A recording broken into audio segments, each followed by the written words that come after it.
സിയാസ, വന്ദേ മാതരത്തില് സംസ്ഥാന സർക്കാരിന് അവരുടേതായിട്ടുള്ള ഒരു നയമുണ്ട് എന്നാണ് കഴിഞ്ഞ ദിവസം മന്ത്രി പറഞ്ഞത്. അതുപോലെ തന്നെ ഇന്ന് അദ്ദേഹത്തിന്റെ നയം അദ്ദേഹം വ്യക്തമാക്കിയിരിക്കുകയാണ്. ദേശഭക്തിഗാനമാണ് ഇന്ന് ആലപിച്ചത്. അപ്പൊ ഒരുപാട് പേരുടെ വായി മൂടിക്കെട്ടുന്ന തരത്തിലുള്ള ഒരു മറുപടി തന്നെയാണ് അത്. അപ്പൊ എന്താണ് സാർ ഇതിന് പറയാനുള്ളത്? അല്ല, അത് പൊതുവെ ഈ സതീശന്റെ ഒരു പ്രത്യേക രീതി എന്ന് പറഞ്ഞാൽ ആദ്യം കുറെ ആളുകൾക്ക് വിമർശിക്കാൻ അവസരം ഇട്ട് കൊടുക്കും. അത് കഴിഞ്ഞ് സ്വന്തം പത്രസമ്മേളന പ്രവൃത്തികളിലൂടെ അത് തള്ളിക്കളയും.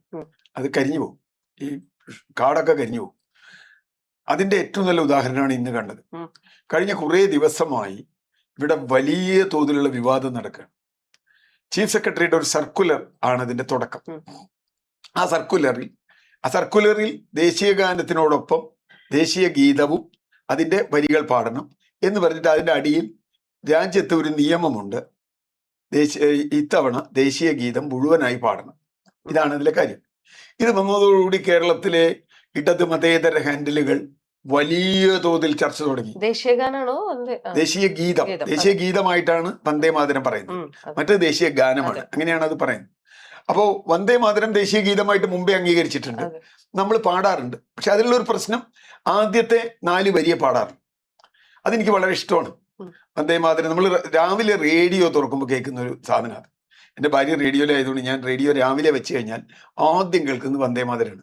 വന്ദേ മാതരം സുബലാം സുജലാം, അത് കഴിഞ്ഞ് മലേശ ജീതളാം എന്ന് പറഞ്ഞിട്ടുള്ള വരികൾ, സസ്യശ്യാമളാം കോമളാം, അത് നല്ലതാണ്. ഇന്ത്യ കുറിച്ചുള്ള ഒരു ബങ്കിം ചന്ദ്ര ചാറ്റർജി എഴുതിയിട്ടുള്ള വളരെ ഗംഭീരമായ ഒരിതാണ്.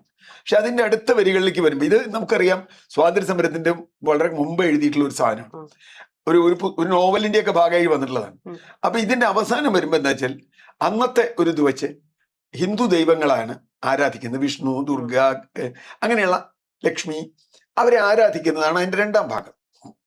അപ്പൊ സ്വാതന്ത്ര്യ സമരത്തിന്റെ ഒരു ഘട്ടത്തിൽ ഈ ടാഗോർ തന്നെയാണ്, നമ്മുടെ ദേശീയഗാനം എഴുതിയ ടാഗോർ തന്നെയാണ് നമുക്ക് ദേശീയ ഗാനമായി ടാഗോറിന്റെ അന്ന് അംഗീകരിച്ചിട്ടില്ല. അംഗീകരിക്കുമ്പോൾ അദ്ദേഹം പറഞ്ഞു ഇതിന്റെ അവസാന ഭാഗം പാടേണ്ടതില്ല. കാരണം അതിലൊരു പ്രശ്നമുള്ളത്, പ്രത്യേകിച്ചും ഇന്ത്യയിൽ ബ്രിട്ടീഷുകാർ ഡിവൈഡ് ആൻഡ് റൂൾ സമ്പ്രദായം കൊണ്ടുവരുന്നു, ഹിന്ദുക്കളെ മുസ്ലിങ്ങളെ തമ്മിൽ ഭിന്നിപ്പിക്കാൻ ശ്രമിക്കുന്നു. അപ്പോ ഇതിൽ കൃഷ്ണൻ, വിഷ്ണു, അല്ലെങ്കിൽ ലക്ഷ്മി, ദുർഗ എന്നൊക്കെ പറയുന്ന ദേവികൾ ഒരു പക്ഷേ ഇവിടുത്തെ മറ്റ് മതക്കാർക്ക് സ്വീകാര്യമായിക്കൊള്ളുന്നില്ല. കാരണം ഓരോരുത്തർക്കും ഓരോ ദൈവം ഉണ്ടല്ലോ. ചിലർക്ക് അള്ളാഹുണ്ട്, ചിലർക്ക് ക്രിസ്തു ഉണ്ട്, ചിലർക്ക് യഹോവയുണ്ട്, ചിലർക്ക് ബുദ്ധനുണ്ട്, ഒക്കെ ഉണ്ടാവാം, ഏത് വേണമെങ്കിൽ ഉണ്ടാവാം. അപ്പൊ അങ്ങനെയുള്ള അടുത്ത് നിർബന്ധമായി ഇത് ദേശീയ ഗീതത്തിൽ അടിച്ചേൽപ്പിക്കാൻ പാടില്ല. അങ്ങനെ ഒരു ചർച്ചയുടെ ഭാഗമായാണ് ദേശീയ ഗീതം എന്ന് പറയുന്ന നമ്മുടെ വന്ദേ മാതരത്തിന്റെ ആദ്യത്തെ ഭാഗം മാത്രം പാടാൻ തീരുമാനിച്ചു. ദേശീയ ഗാനം ദേശീയ ഗാനം പൂർണ്ണമല്ല, അതിൽ കുറെ കൂടിയുണ്ട്. പക്ഷെ അതിൽ കുറച്ച് ഭാഗം എടുത്തു. നമ്മൾ ഇന്ന് പാടുന്നവരെ ജയ ജയ ജയ എന്ന് വരുന്നവരേ ഉള്ളൂ. അങ്ങനെയാണ് ഇന്ത്യയുടെ സ്വാതന്ത്ര്യ സമരകാലത്തുള്ള തീരുമാനം.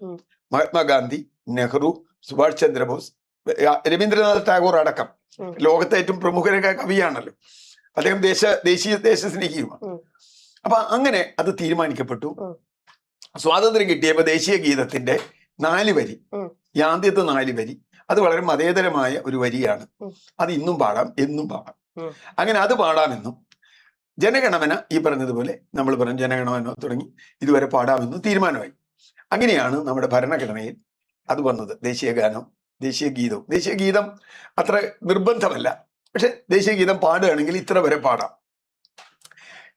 ഇതിന്റെ ഒരു വേറൊരു ചരിത്രം കൂടിയിട്ട്, ഇപ്പൊ ഒരു ദേശീയ ഗാനം പാടണമെങ്കിൽ ദേശീയ ഗാനം കൂടെ പാടണോ പാടണ്ടയോ എന്നുള്ള വലിയൊരു ചോദ്യമാണ്. നമ്മൾ എഴുന്നേറ്റ് നിന്നാ മതിയോ, അതിനെ ബഹുമാനിച്ചാൽ മതിയോ? അങ്ങനെ വന്ന ചോദ്യത്തിനാണ് ഒരു സുപ്രീം കോടതി വിധിയുണ്ട്. യഹോവ സാക്ഷികൾ എന്ന് പറഞ്ഞിട്ട് ഒരു മതവിശ്വാസികളെ 2 കുട്ടികളെ പുറത്താക്കും, സ്കൂളിൽ 3 കുട്ടികളെ പുറത്താക്കും. ആ പുറത്താക്കുന്നവർക്ക് പോയി കേസ് കൊടുക്കുന്നു. സുപ്രീം കോടതി അവസാനം വിധിക്കുന്നു, എഴുന്നേറ്റ് നിന്നാ മതി, പാടണ്ട, റെസ്പെക്ട് ചെയ്താൽ മതി, പാടണ്ട. അപ്പൊ റെസ്പെക്ട് പോലും കുറഞ്ഞുകൊണ്ടാണ് നമ്മൾ സിനിമാ തിയേറ്ററിൽ, എന്റെയൊക്കെ ചെറുപ്പത്തിൽ സിനിമാ തിയേറ്ററിൽ ജനഗണമന ഉണ്ടായിരുന്നു തുടക്കത്തിൽ. സിനിമയുടെ അവസാനം ജനഗണമന അത് പാടും. അത് നിർത്തിവെച്ചു. കാരണം ആളുകൾ ബഹുമാനിക്കുന്നില്ല. ചിലർ കിടന്നുറങ്ങും, ചിലർ എണീറ്റ് പോകും, ചിലർ നടക്കും. സിനിമ കഴിഞ്ഞുകൊണ്ട് ആളിറങ്ങി നടക്കാൻ തുടങ്ങും. അപ്പൊ അത് വേണ്ട എന്ന് തീരുമാനിച്ച് അവിടെയൊക്കെ വേണ്ടെന്ന് വെച്ചു. അപ്പൊ സർക്കാർ ഫംഗ്ഷനുകളിലും ഇതേപോലെയുള്ള ഫംഗ്ഷനുകളിലും, ഇപ്പൊ മിലിറ്ററി, പോലീസ്, അതുപോലെയുള്ള ഫംഗ്ഷനുകളിലും ഇത് നമ്മുടെ ഒരു ചട്ടമാക്കി. BJP ഗവൺമെന്റ് വന്നപ്പോൾ ഇതിനെ അവർ സമർത്ഥമായി ബ്രിട്ടീഷുകാർ ഉപയോഗിച്ച് അതേ രീതിയിൽ ഉപയോഗിക്കാൻ തീരുമാനിച്ചു. എന്താ വെച്ചാൽ ഈ വന്ദേ മാതരം പൂർണ്ണമായി പാടണം എന്ന അർത്ഥത്തിൽ ഒരു വാദം അവർ കൊണ്ടുവന്നു. അവരെ സംബന്ധിച്ചിടത്തോളം വന്ദേമാതരം പാടിക്കഴിഞ്ഞാൽ വിഷ്ണു, ലക്ഷ്മി, ദുർഗ എന്നൊക്കെ പറയുന്നത് എല്ലാ മുസ്ലിങ്ങളും എല്ലാവരും പാടണം, കേൾക്കണം എന്നുള്ള രൂപത്തിൽ വന്നു. അതൊരു മതേതര ഇന്ത്യയുടെ ഫാബ്രിക്കിന് ചേർന്നതല്ല. അതുകൊണ്ടാണ് അത് ഉപേക്ഷിച്ചത്. ഇതൊരു വിവാദമാക്കാനാണ് യഥാർത്ഥത്തിൽ BJP സർക്കാർ ശ്രമിച്ചത്. ഇത് വന്ദേമാതരം പാടുന്നതിന് ആർക്കും വിരോധമില്ല. പക്ഷേ എല്ലാവരും അത് അംഗീകരിക്കണം എന്ന് പറഞ്ഞാൽ ബുദ്ധിമുട്ടുണ്ട് ഇതിന്റെ ബാക്കി വരികൾ. അതുകൊണ്ട് അതൊരു വലിയ വിവാദമായി വലിയ തോതിൽ നിയമനിർമ്മാണം നടത്തി ഇതിങ്ങനെ പാടണം എന്ന് വന്ദേമാതരം ഈ കഴിഞ്ഞ ഇതിലാണ് വന്ദേമാതരം ബില്ല് അവതരിപ്പിച്ചു. പ്രസിഡന്റ് പെട്ടെന്ന് ഒപ്പിട്ടു. സംഗതിയൊക്കെ കഴിഞ്ഞു. അപ്പൊ ഈ സ്വാതന്ത്ര്യ ദിനത്തിൽ എല്ലാവരും വന്ദേമാതരം ഫുള്ളായി പാടണം എന്ന കേന്ദ്ര സർക്കാരിന്റെ ഒരു സർക്കുലർ വന്നു. ആ സർക്കുലറിന്റെ വരിയാണ് ചീഫ് സെക്രട്ടറി ഇവിടെ ഇട്ടത്.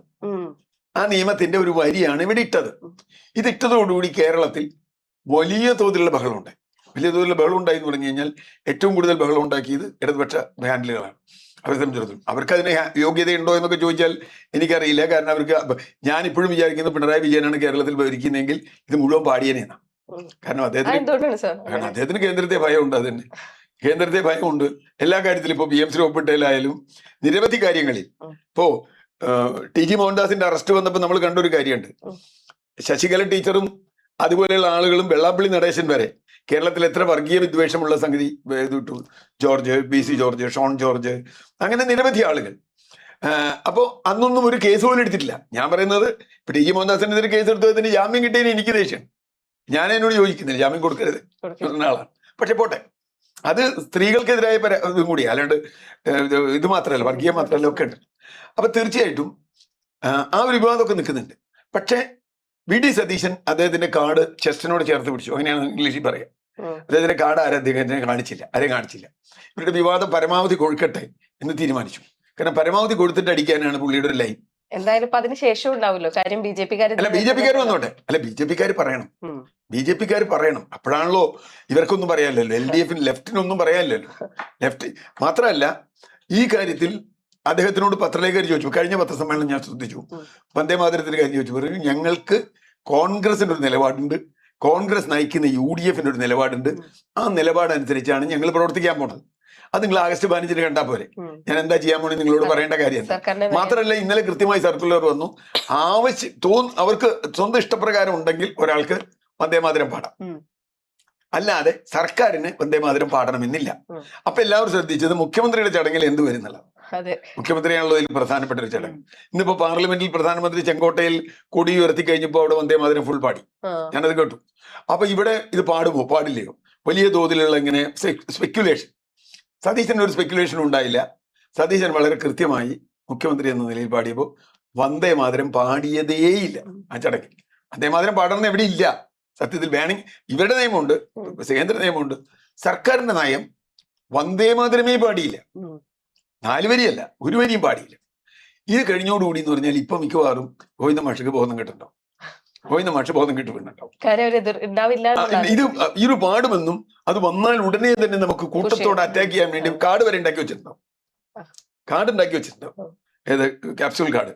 ആ കാർഡൊക്കെ പൊളിഞ്ഞു പോയി എന്ന് മാത്രമല്ല, കൃത്യമായ തൻ്റെ രാഷ്ട്രീയ നിലപാട്, തൻ്റെ അല്ല UDF-ന്റെ രാഷ്ട്രീയ നിലപാട് അതിൽ പറയുകയും അത് കാണിക്കുകയും ചെയ്തു. ഞാൻ പറഞ്ഞൊരു കാര്യം എന്താ വെച്ചാൽ, ഇവിടെ ഈ സതീശൻ BJP-യുടെ ആളാണ്, സതീശൻ മറ്റേ ആളാണ് എന്നൊക്കെ നടത്തുന്ന പ്രചരണം ഒറ്റ പകൽ കൊണ്ട്, ഒരു രാവിലെ കൊണ്ട് ഊതിപ്പോയി.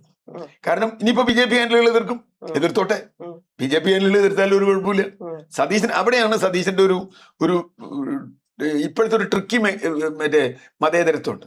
ട്രിക്കി മതേതരത്വം എന്ന് പറഞ്ഞാൽ ആർക്കെങ്കിലും എതിരായി പറഞ്ഞാൽ ഉടനെ തന്നെ മറ്റവരെല്ലാവരും കൂടി അങ്ങനെ അനുകൂലമാണ്. അപ്പൊ അതുകൊണ്ട് അദ്ദേഹം മേനോൻ എന്ന് പറഞ്ഞു, അത് വെച്ചിട്ട് തന്നെയാണ്.